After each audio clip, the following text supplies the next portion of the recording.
Well, the snow set us back a week, but good things come to those who wait. I'm back on the desk, and we are back in the studio bringing you a loaded show from celebrating the life of a Temple legend to the kickoff of spring sports here at Temple.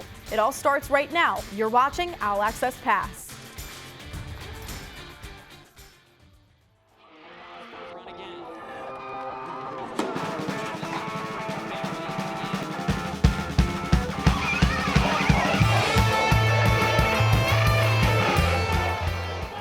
Hello and welcome to Studio 3. I am Brooklyn Vaughn. Adam Cernali will be joining me later in the show to talk some hoops. But before we get there, it's only fitting that we continue to celebrate the life of the late Hall of Fame coach John Chaney. His services were held Monday at the Liacouras Center.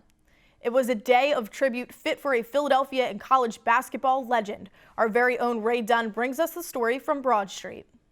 Monday was all about celebrating the life of John Chaney in the Philadelphia area.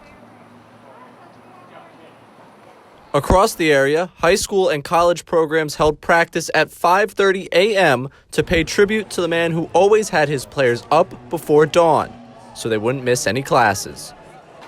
And the day continued on Temple's campus with family, friends, former players, and fans all getting a chance to remember the iconic head coach. It's all about basketball, but he wanted you to be good on the court and off the court.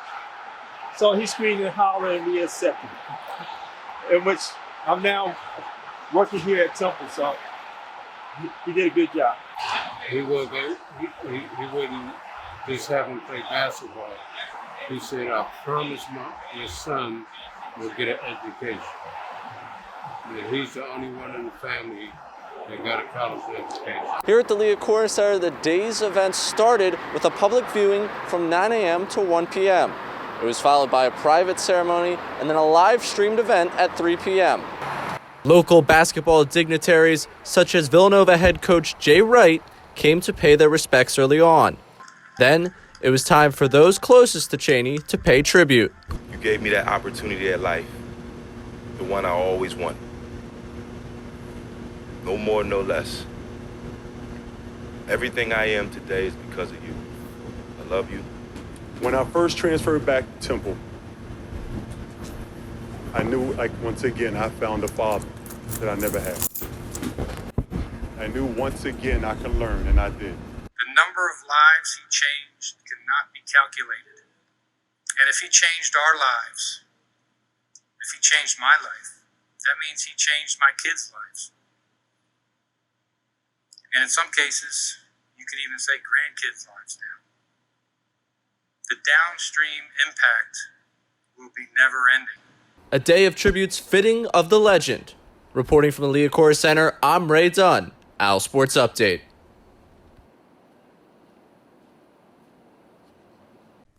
Aaron McKee's crew just couldn't get it done on Sunday afternoon on the road, falling to Wichita State 70-67 in a hard-fought game. The Shockers took an early 11-point lead in the first half, but the Owls came back and kept it neck and neck for the remainder of the matchup. Damian Dunn had a career-high 22 points for the Owls, along with 7 rebounds and a perfect day from the free throw line. Jeremiah Williams and Jake Forrester also carried the Owls' performance with 11 points apiece. Just 3 days earlier, the Owls hosted Cincinnati at home. Coach Chaney's cutout had the best seat in the house for this one. Mika Adams-Wood sends it to Keith Williams for the alley-oop. Both teams were a little slow on offense to get going, but Jeremiah Williams was a key piece for Temple with 13 points on the day. David DeJulius was dominant for the Bearcats, leading all scorers with 26 points. Cincinnati is up 3 with just seconds to go. They missed both free throws, so Caleb Battle takes the half-court shot, and it is no good. Temple falls to Cincinnati 63-60. While the Owls are now riding a 3-game losing streak, there is some silver lining in the breakout performance that a certain sophomore has been showing game in and out. My partner Adam Cernali is here now to break it down. Hey, Adam.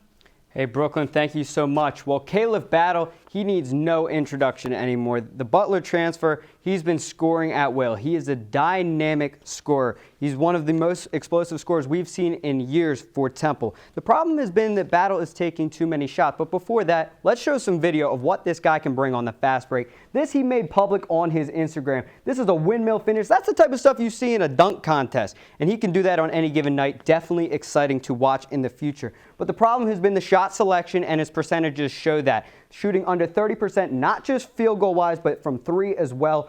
It's been a problem for him to shoot efficiently, right? The numbers speak for itself. But let's see why the numbers are looking like that. Let's cut to some game footage. This is against Tulsa. This was actually his first career double-double. Battle's going to get the M1 to go on the friendly bounce there. He's fired up, of course. But what happened on the play? He's getting attention from the corner right here with number 2. He's actually getting it from the other side too, but look what's happening. Jeremiah Williams standing wide open in the corner. And you're going to see here, it's the same thing on the other side. 3 heads are turned looking at Caleb Battle right now, which means other guys are open on the court. Caleb Battle on this next highlight we're going to see in a second. He's going to notice that this time around, and he's going to make the right play. Here again, Battle driving inside. His defenders kind of trailing him a little bit. Help defense on both sides from the corners. So what does that open up? Let's flip to the other camera angle. Quincy Adam McCoy in the corner. We know he can knock down the 3, and he does just that. Splash City from the corner, courtesy of that guy right there, number 0, the sophomore, Caleb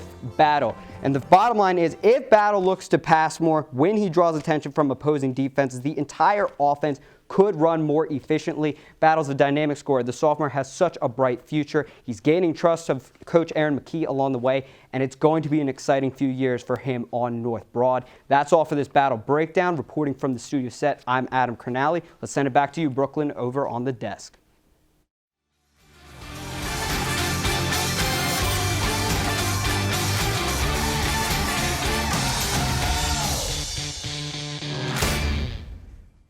Great stuff, Adam. Thank you. Now over to women's hoops. Temple picked up another win on the road out in Cincinnati on Wednesday night. And even though the Bearcats were in control for the first 2 minutes, they never had a lead after that. Junior Alexa Williamson dropped a career-high 21 points for the Owls, and she wasn't the only one who showed up. Asona Alexander had 9 points. There's 3 of them thanks to an assist from Jaisha Clinton, who had another big night with 18 points herself. Not only did senior Mia Davis have 8 rebounds, but she totaled 17 points, which moved her into 5th place in program history in career points. The ladies were back in action on Saturday, this time taking on Wichita State. Temple improved to a 7-7 record with a 65-57 win over the Shockers. Even with a dominant first half, the Owls had to fight off a late comeback attempt by the Shockers. Mia Davis and Asona Alexander both carried the offense with 17 points each and 6 and 7 rebounds respectively.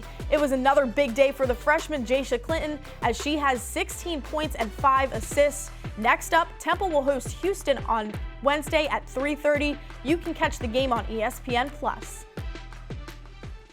Now to the pitch, and boy does it feel good to say that. This is the first time Temple soccer has taken the field for a matchup since fall of 2019, and they did so down in Orlando, Florida, taking on the USF Bulls.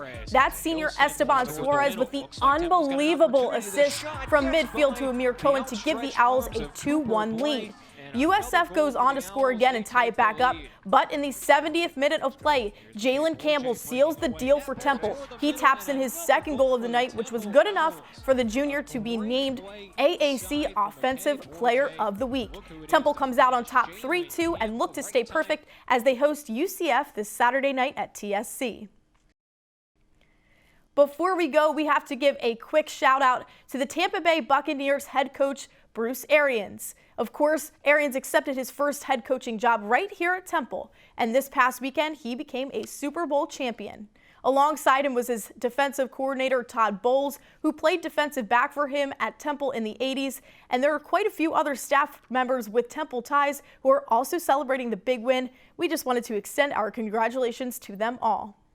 Our time today comes to an end, but don't worry, we won't be gone for long. Thursday, another edition of Owl Sports Update will be live on TUTV at noon, and then Courts in Session will be up on our socials on Friday. Make sure you follow along at Owl Sports Update.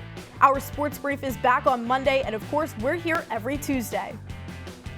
For Adam Cronally and the entire Owl Access Pass crew, I'm Brooklyn Vaughn. Thanks for tuning in, stay safe, and we will see you next time.